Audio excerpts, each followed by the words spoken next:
Hey, what's up, y'all? I got two pieces of information for y'all this evening. Um, One is about 5 paragraphs on status and standing, and the rest of the documentation I'll be reading is concerning the Federal Reserve Act of 1913. Um, if you're not familiar with status and standing and or the Federal Reserve Act, um, can't hurt to listen and learn a little something. Otherwise, man, I had to catch on the next one. But so let me get the disclaimer out of the way. And my contents for educational purposes only. Can't stress enough for you guys to do your own research. If you find any errors in the content, throw it in the comments. None of us have been alive long enough to know all that transpired in the past, and none of us can live long enough to learn all there is to learn. With that being stated, I'm going to start with status and standing. What's your status? Do you know where you stand in commerce? How about in regards to the law? Many Americans assume their status and standing when it comes to the law, but many have been misled through lies, deception, fraud, and propaganda. Understanding status is essential. All individuals take a position at law and in commerce when entering into any agreement or contract. Under natural law, there is no limit to your rights and power to contract, unless you waive or limit those rights by consent or tacit agreement. Consent. You need to look that up. Look up consent in a legal dictionary and find out the multiple ways you can consent to anything relevant to contract. Relevant to contracts, rather. Your status plays a big role in determining your position when it comes to the enforcement of your rights and claims in commerce and at law. The issue of status in commerce is strictly one of how we enter into contract. In doing business with the United States and or its agents, we are the source of commercial energy in any contractual relationship. I'm going to read that again. The issue of status in commerce is strictly one of how we enter into contract. Doing business with the United States Corporation and or its agents, we are the source of commercial energy in any contractual relationship. Why? Because 9 times out of 10, when you do business with the United States, you become an obligor. That means something. You think about child support. Whoever's not the custodial parent becomes the obligor. That makes you liable for any debts incurred. You understand? So, it's a lot that goes into this stuff. So I'm just, I had to pause, to read and just to, give you a little clarity on that. Commercially, we typically are engaged in transfers for most transactions. Transfers are activities that take energy, goods, and services from one party, but no value or detriment is received in return. The nature of this oppression is mostly invisible. And what does that equate to? Fraud. Anyway, Americans are being forced into an economic and political slavery by an elite aristocracy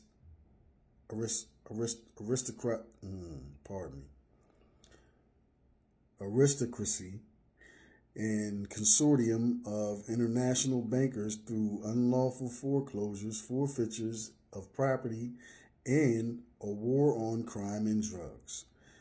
Since the Civil War, the state has usurped its power from the American people through bureaucratic threats, duress, coercion, and manipulation of the economic and legal system.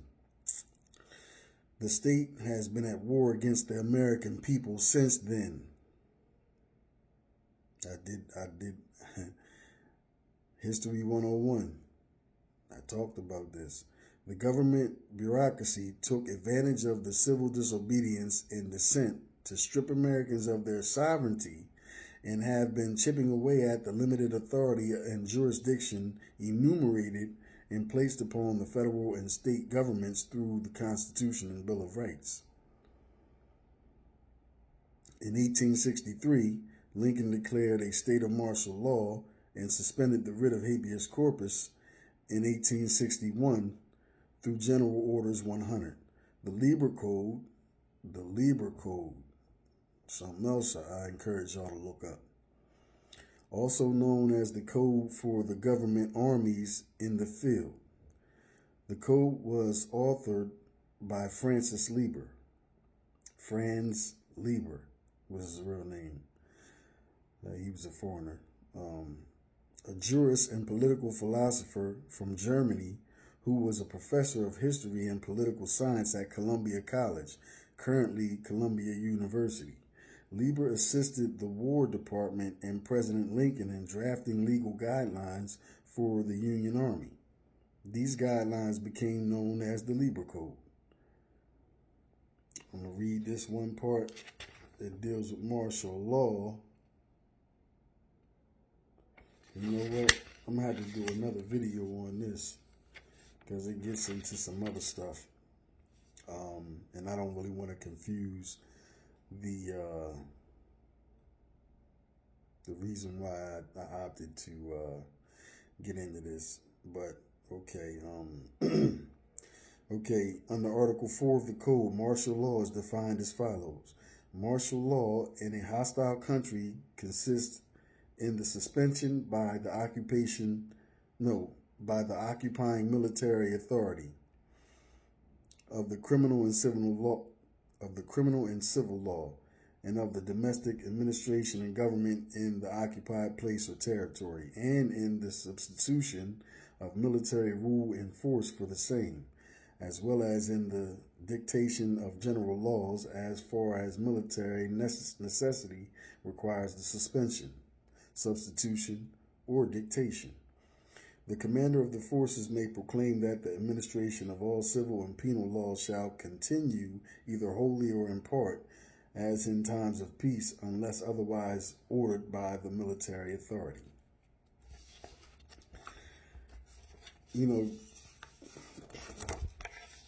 I'm not really getting into those things, but these things, it's important that, we learn, how these things will affect us individually and collectively. Again, man, the curriculums are bought and paid for, man. They're not going to teach you, what's really going on. They're going to teach you what they want you to know, which ain't a whole lot. So, I put these things on video, man, so that people can have, video and audio, a video and audio reference to, to deal with as far as knowing what these terms are and being able to look these things up and inform yourself. So with that being said, I'm going to leave it be, because it's not my job. My job is only to inspire thought and inform you of things that I feel, pertinent. It's not my job to do all your research for you. It just is what it is. So now I'm going to get to the portion that speaks about the Federal Reserve Act. And this is dealing with the money in, the so-called currency, and that's why I think I know it's important, but, you guys, I'm going to put it out. You guys deal with it how you deal with it, do with it what you may. All right, on December 23rd, 1913, Congress passed an act to provide for the establishment of Federal Reserve banks to furnish an elastic currency to afford a means of rediscounting commercial paper to establish a more effective supervision of banking in the United States and for other purposes. You got to be very, very, very aware when you're reading about law and it says for other purposes. No transparency there, you know. And that leaves a gray area for them to manipulate things later on, you know. Anyway, the act is commonly known as the Federal Reserve Act. Some of the purposes for enacting the Federal Reserve Act were to, key phrase, some of the purposes. All right, they list 4. Number 1 is to collect 94% of the net earnings of the Federal Reserve banks under pretense of a franchise tax under Section 7. Number 2 is to legalize and extend a float on the debts by reducing the banking or reserve requirements to 40% of the notes in circulation and transactions accounts under Section 11. You know, I'm wondering whether this is the bankruptcy, because you have a you got a 7 and you got an 11. You know, I gotta research this document further. You know, I'm again, man, like I'm a guy, man, that I know that just like with all the books that I have a lot of books, and I haven't read them all yet, but I know certain subject matters that would be important for me to delve into and inform myself about, you know, that will have, you know, an effect on, you know, my well-being based upon my knowledge or the lack thereof. So just like with the books, you know, I do that with the paperwork. If I know it's pertinent information, whether I get to it today or not, I'm going, you know, procure that information, you know, for reflection at a later date, you know, and that's what I did with this. Anyway, authorize. Number 3 is to authorize, and they have in parentheses, hypothecation of obligations including United States bonds or other securities which Federal Reserve banks are authorized to hold under Section 14A. And number 4, establish branches in foreign countries or dependencies of the United States for the furtherance of the foreign commerce of the United States under Section 25. Okay, it goes on to say, it is important to understand the term hypothecation as stated in Section 14A of the Act. Okay, it's that's apparently, it's apparent that it's not dealing with the bankruptcy. You know, I'm gonna have to find out what act this is and research it further. Anyway, number 1, in banking, no, the term hypothecation is dealing with banking, offering of stocks, bonds, and other assets owned by a party other than the borrower as collateral for a loan, without transferring title. And see, this is why I don't think I did a video on mortgages, but I see now I need to, because this is one of the reasons why I got out of the mortgage that I had, you know, because it's a lot of fraud goes on there, man. You know, I know a lot of people, man, you tripping, you crazy. I want a house, this, that, and the third. Okay, well, do you? Anyway, if the borrower turns the property over to the lender who holds it for safekeeping, the action is referred to as a pledge. If the borrower retains possession but gives the lender the right to sell the property in event of default, it is a true hypothecation. I paused like that because it was supposed to say the, but it says TOE. Anyway, number 2, and this is going to break down rehypothecation, and it deals with securities. The pledge of negotiable securities to collateralize a broker's margin loan. If the broker pledges the same securities to a bank as collateral for a broker's loan, the process is referred to as a rehypothecation. And those definitions come from the Dictionary of Banking Terms. Fitch, page 228, published in 1997. Okay, those are the sections of the Federal Reserve Act. You know, that's a document that I don't have. I'm going to have to get that. Section 16 of the Federal Reserve Act, which is codified, and codified only means to arrange laws or rules into a systematic code, or to arrange according to a plan or system. Okay, so Section 16 of the Federal Reserve Act, which is codified at 12 U.S.C.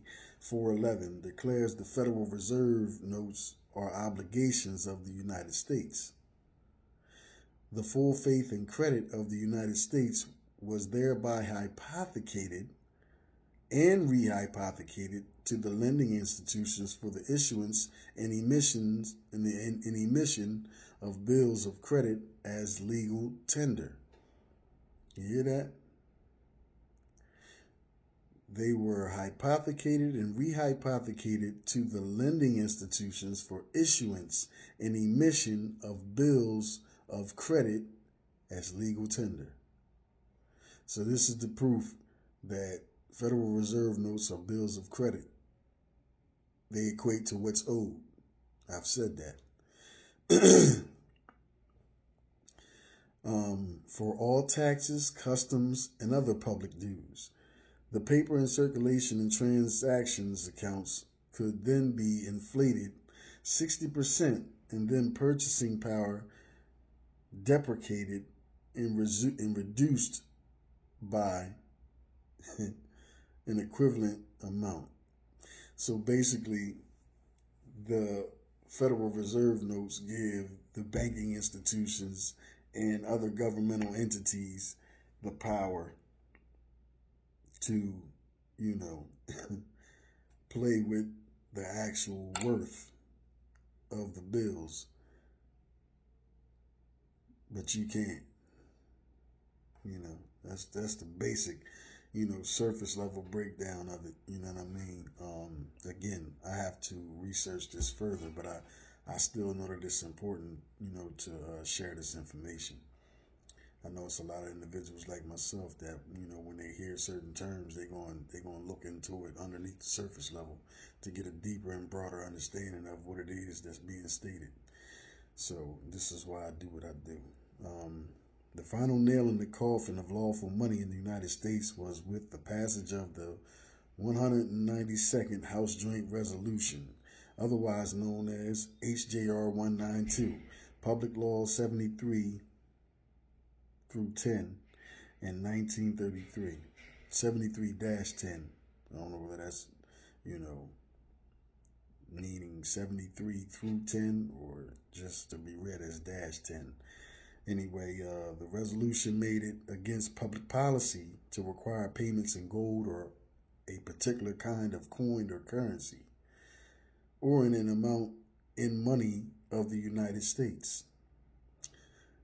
They used to have United States notes prior to the Federal Reserve Act, and those notes were redeemable for substance. No longer though. Now that all lawful money has been removed from circulation, listen to that. Now that all lawful money has been removed from circulation, there can be no payment of debts, only novation and discharge. Novation is the act of substituting a new obligation for an old debt that replaces an original party with a new party. Sounds more so like, the corporate entity that they created, you know, that they don't tell you that they created, and you assume that all capital letters representation of your name is you when it's not. Okay, I hope y'all listening. Every time someone pays for something with a Federal Reserve note, they have essentially created a novation, and that debt is transferred as an obligation backed by the full faith and credit of the United States. Discharge is any method by which a legal duty is extinguished by any of the following means. Now, mind you, I know that this documentation that I'm reading to you doesn't lay it all the way out. So, again, this is the reason why, and I stress this, when you go online and you hearing cats talk about they done did this and they done did that, and you can do it too, it's easy. When you're dealing with law, man, please understand, you need to know it inward and outward.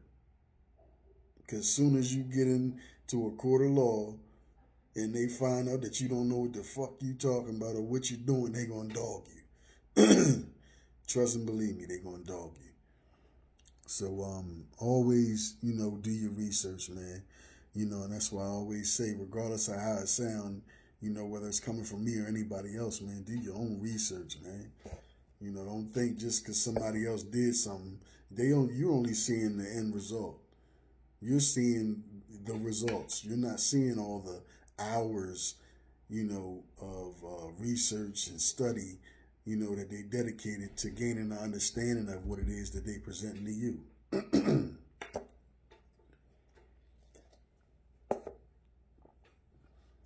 So don't be disillusioned, man, or don't be foolish enough to just run and do something based off of something that sound good, or something, some type of results that you desire for yourself to have. You got to do your research. You can't just go off of what sound good. Okay? Right? A lot of people, don't put it out plain like that to you, but it's important that you guys get it like that, because, when you're dealing with this law shit, man, you must understand, because anything dealing with law has ramifications. And when you're not aware of what it is that you done dove into, you can drown. Anyway. A, the payment of a debt or satisfaction of some other obligation. B, the release of a debtor from monetary obligations upon adjudication or bankruptcy. C, the dismissal of a case. D, the canceling or vacating of a court order. And E, the release of a prisoner from confinement. The juristic person, i.e. the straw man, that was registered upon the application of one's birth certificate has been declared insolvent and is being administered under involuntary receivership. The only way to enact the proceeding and get complete discharge of any and all debts is to file a bankruptcy proceeding for the straw man in U.S. bankruptcy court.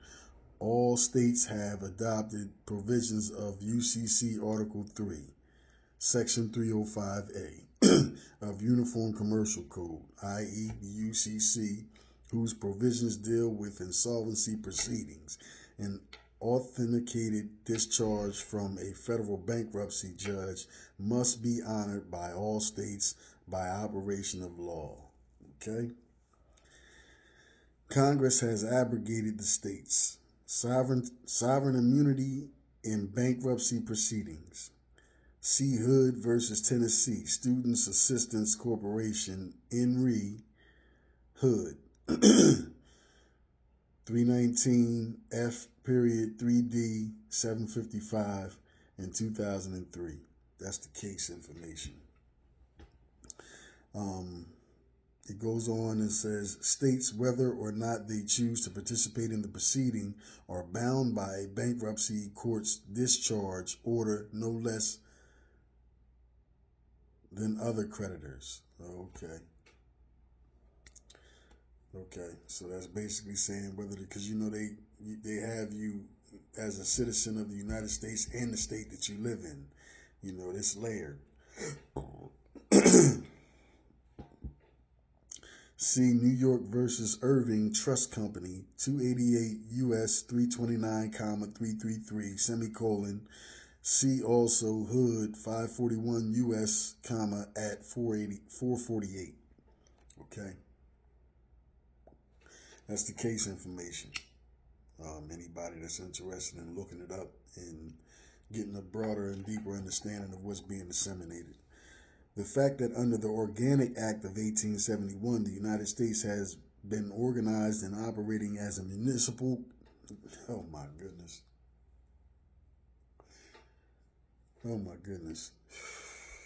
The fact that under the Organic Act of 1871, the United States has been organized and operating as a municipal corporation and partnering with private corporations and trading companies, it loses its sovereign immunity and descends to the level of a mere corporation.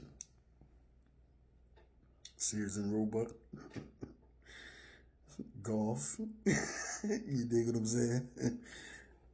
So this applies to all state franchises that have incorporated as federal enclaves and issue general obligation bonds in trade receivables / payables through the Court Registry Investment System, CRIS, otherwise known as CRIS, Court Registry Investment Systems. Okay, see, I gotta research this document because, see, as somebody that has delved into these, subject matters and schools of thought as it relates to law, this has a lot of significance and it definitely needs to be researched.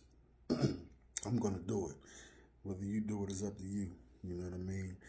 The Clearfield Doctrine is stare decisis upon all courts. See, that's another legal term that I got to look up.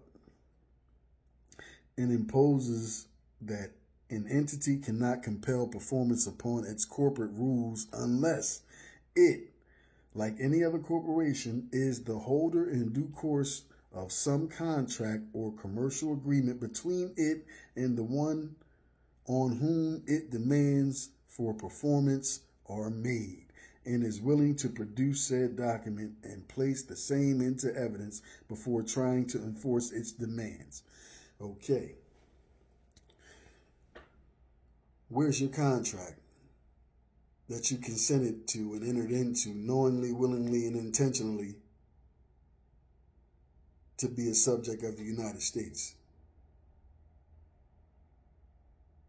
Do you have one? Have you ever signed one? Can they produce one? I'm telling you, man, this document is heavy. All right. Governments descend to the level of a mere private corporation and take on the characteristics of a mere private citizen, where private, corporate, commercial paper, Federal Reserve notes, and securities checks is concerned. For purposes of suit, such corporations and individuals are regarded as entities entirely separate from government. See Clearfield Trust Company versus United States, 318 U.S. 363 through 371, and that's in 1942. In adopting the bankruptcy clause, Congress was able to enforce discharge orders. There was also a provision granting federal courts the authority to release debtors from state prisons.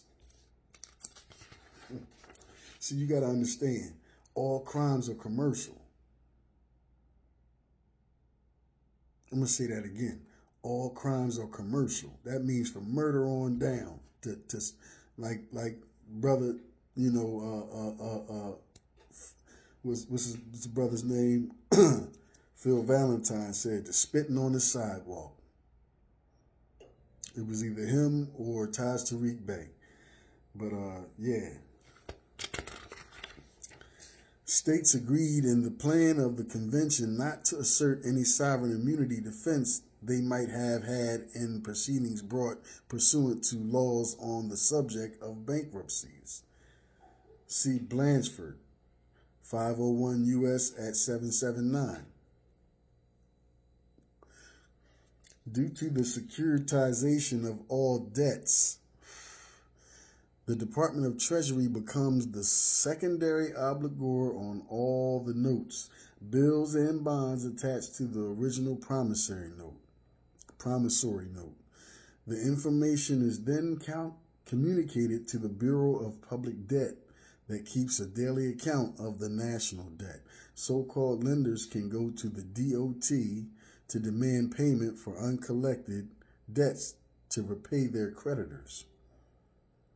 So-called lenders. Oh, wow. The DOT uses your signature on the promissory notes as an asset to issue debt instruments to prepay their expenses.